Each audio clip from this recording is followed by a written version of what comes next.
MD Universal Studios presents. आधे शहर मुझे यार रहा था। हाँ इतना सुनते ही वो दिल का कलेजा 61-62 पे पहुंचे लाग हाँ दूसरा भाग कि इतना सुंदर बा। बताओ तो देखिए ये भाग दूसरे में है, कहना बा कैसे।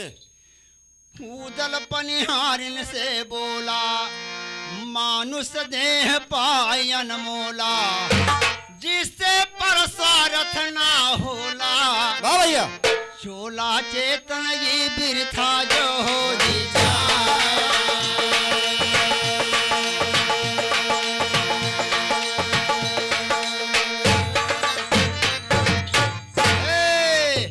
चोला चेतन यह व्यर्था है जे उपकार कराई ना हो। चोला चेतन यह व्यर्था है जे उपकार कराई ना हो। प्यासे को पानी ना देवे ते कर गोद भराई ना हो। पनिहारिन बोलाई परदेसी मत बउआल कराना हो। खबर दियब राजा नरपत का भागे जान बचाई ना। खबर दियब राजा नरपत का भागे जान बचाइना हो। खबर दियब राजा नरपत का भागे जान बचाइना हो। खबर दियब राजा नरपत का भागे जान बचाई बचाइना ना। हो। हंस के बाघा उदल बोले हम यस कभी डराई ना हो। औरत से बकवाद की है मर्याद मेरा बिगड़ाई ना हो। भीख न देबू तुम्हारी फोड़ बूझी अंधेर चलाई ना हो। नीर पियाई लियब जाके यस मेरा घोल मराई ना। नीर पियाई लियब घोड़े को मेरे घोड़ मराइना हो। नीर पियाई लियब घोड़े को मराइना हो। नीर पियाई लियब जाके यस मेरा घोल मराई मराइना ना। हो। नीर पियाई लियब जाके यस मेरा घोल घोड़ मराइना हो। उदा लहराई ना हो। रानी फुलवा कै फुलवारी वो हमें मर्द हलाई ना हो। है बगिया फुलवा रानी कै जसमर जोत जलाई ना। फुलवार हाय हाय बगिया फुलवार रानी के जगमग जोत जलाइना हो। हाय फुलवार रानी के जगमग जोत जलाइना हो। है बगिया फुलवा रानी कै जसमर जोत जलाई ना हो। कभी कभी फुलवा रानी वही आती सैर कराई ना हो। इतना सुनते बाघा उदल वहरी तोरा चलाई ना हो। पनिहारिन मन ही मन सोचै भवा चूक बिसराई ना हो। ये तो ललका केहू राजा कैया गम जानी पड़ाई ना हो। ये तो राजा को लड़का के आगम जान पड़ाइना हो। ये तो लड़का को राजा के आगम जान पड़ाइना हो। ये तो लड़का केहू राजा कैया गम जानी पड़ाई ना हो। रानी फुलवा कई जोगे बरी ऐसन कभी मिलाई ना हो। रसह दियो सभी पछताते घर के डगर धराई ना हो। घर के डगर धराई ना सूरत उदल कै दिल मा छाई। आगे हाल सुना उदल कै डियबा लग पहुँचे जाए। आगे हाल सुनाओ दल के देवा लग पहुँचे जाए। आगे हाल सुनाओ दल के देवा लग पहुँचे जाए। आगे हाल सुनाऊ दल कर डियबा लग पहुँचे जाई। सबसे ना काले है साथ गए फुलवरिया मावलिया। मेक सही घोले कै कीना तमुआ दीना तानाई। उलझन परी उदय सिंह के फुलवा कै सुन कै सुन राई। फुलवा कै सूरा देखै का दिल में हिकमत लगाई। फुलवा के सूरत देखे का हिकमत दिल में लगाई। फुलवा के सूरत देखे का हिकमत दिल में लगाई। फुलवा कै सूरा देखै का दिल में हिकमत लगाई। देवा कहते ये भैया जी बाग जनाना देखाई। खैर जान कई जाऊ चाह तो दियो कूच अब करवाई। यही के राजा जो सुन पई है फौरम दिया है दगवाई। दिया उदल कहते ये भैया तुम कायर ऐसन बतलाई। आज रात भई रहा जाए फिर जो होगा देखा जाए। देवा तो उधर से कहता है भैया ये बगिया जनाना के हमारे से निकलना है कि राजा पता पाई तो ही मरवा दे घोड़ी घोड़ा पिछवे रह जाए। उदल कहें तू डराई गया रतिया में रहा जाए सवेरे जौन होए तौन देखा जाए। लेकिन देवा कहना वा मास्टर लटका में है कैसे बा। अरे कहें शादियो समझ गए देवा। अरे सब उदला के मन बरसाए और नाही टारे टरे कर्म कैली खनाना नाही तारे तारे करम कैली खनवाना नाही तारे तारे करम कैली खनवाना लिखनवाना है लिखनवाना है लिखनवा नाही तारे तारे करम कैली खनवाना नाही तारे तारे करम कैली खनवाना तो भाभी होत बड़ा बरियारे भाभी होत बड़ा बरियारे अरे होने कभी सकैना तारे और आगे सुन लिया श्रोता प्यारे दस तना आगे सुना सुना प्यारे दस खनवाना आगे सुना सुना प्यारे दस खनवाना आगे सुना सुना प्यारे दस खनवाना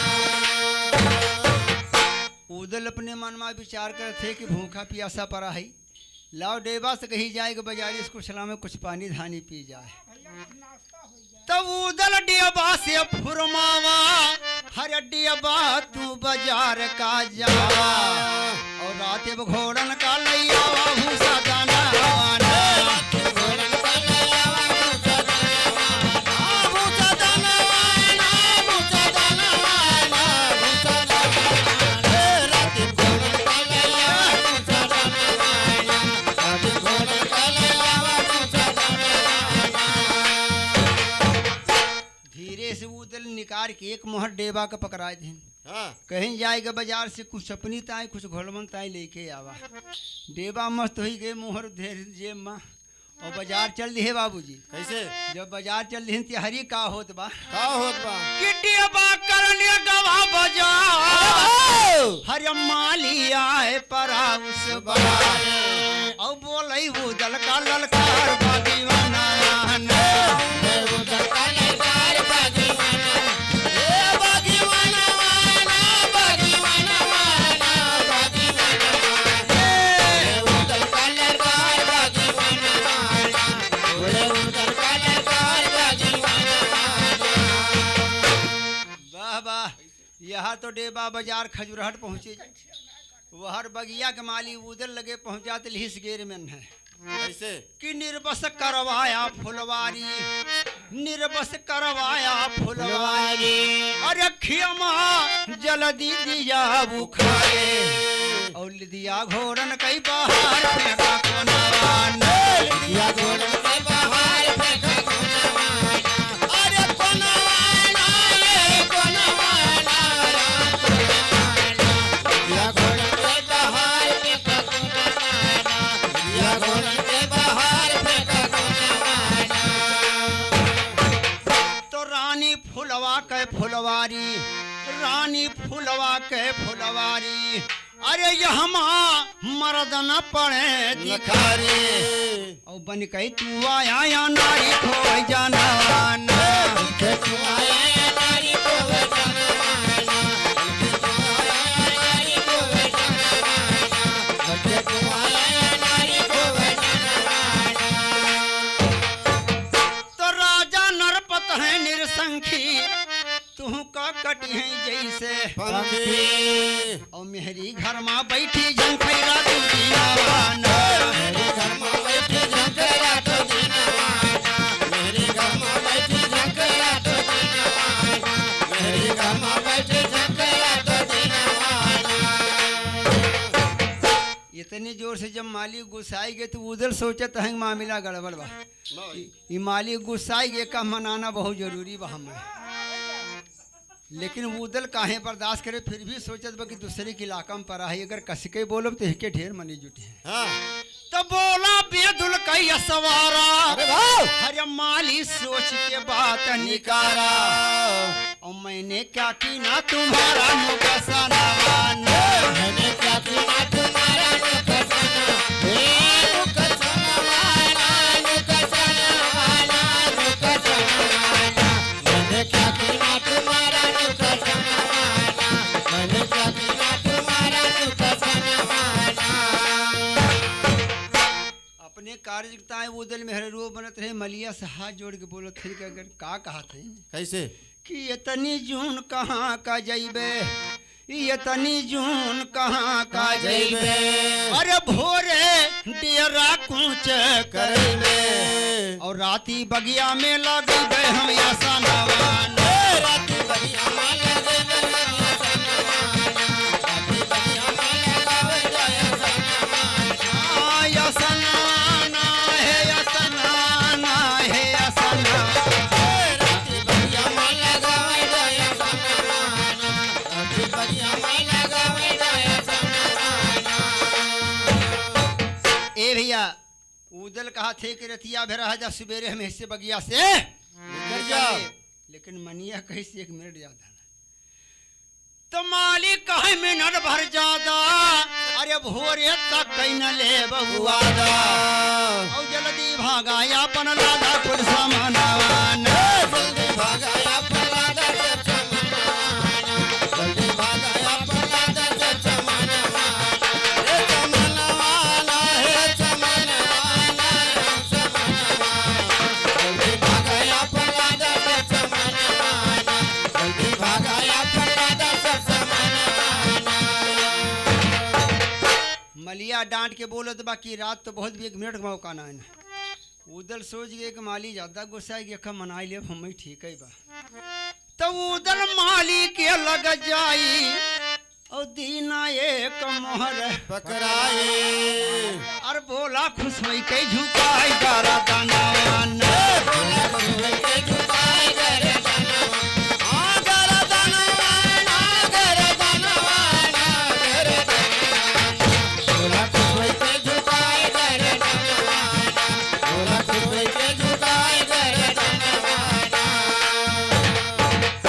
ए भैया जब धीरे से उदल एक मोहर निकारे लक से चमका तो मलिया का नजर परिगत गदगद हुई हां पकड़ाए देता है वो माली का एक मोहर पोते माली कलेजा एकदम ठंड हो गया तब उदल से कहत का है बाबूजी कैसे अर पाए मोहर या ना मोला माली ने बोला पाए मोहरे ने बोला माली ने बोला पाए मोहरे ने बोला माली ने बोला पाए मोहरे ने बोला माली ने बोला बगिया मुसाफिर यह सब मेरा अरे चाहे साल भर करिए बसेरा जब तक कुछ ना पा रहे तब तक राजा का रहा जब एक मोहर पाए गए कहीं हमरे आ जाई खई अरे चाहे कभी ना तू डोला माली ने बोला चाहे कभी न तुम्हें बोला माली ने बोला चाहे कभी न तुम्हें बोला माली ने बोला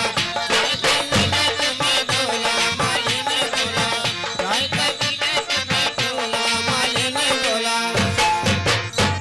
माली उधर से कहा था कि इनके चेहरा बहुत उदास बा देखी तुम्हारी दशा दया हमारे बसा वाह भैया अरे ठंडा जिगरिया होला माली ने बोला माली गरिया होला माली ने बोला राजी करे होला माली ने बोला हाँ, माली ने बोला हाय माली ने राजी करे होला माली ने बोला राजी करे होला माली ने बोला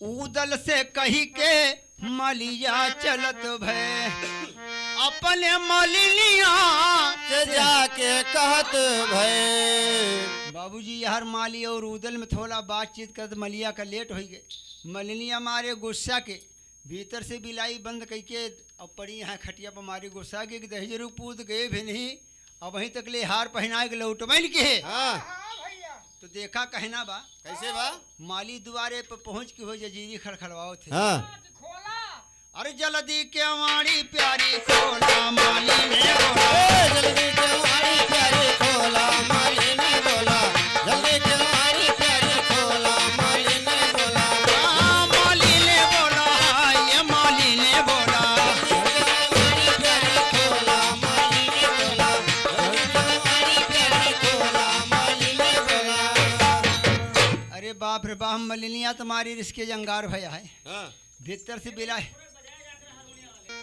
मारे गुस्सा के मलिनिया दरवाजा खोलत नहीं ना तो मलिया कहत बद तर्ज लाग गए देवरिया फाक कैसे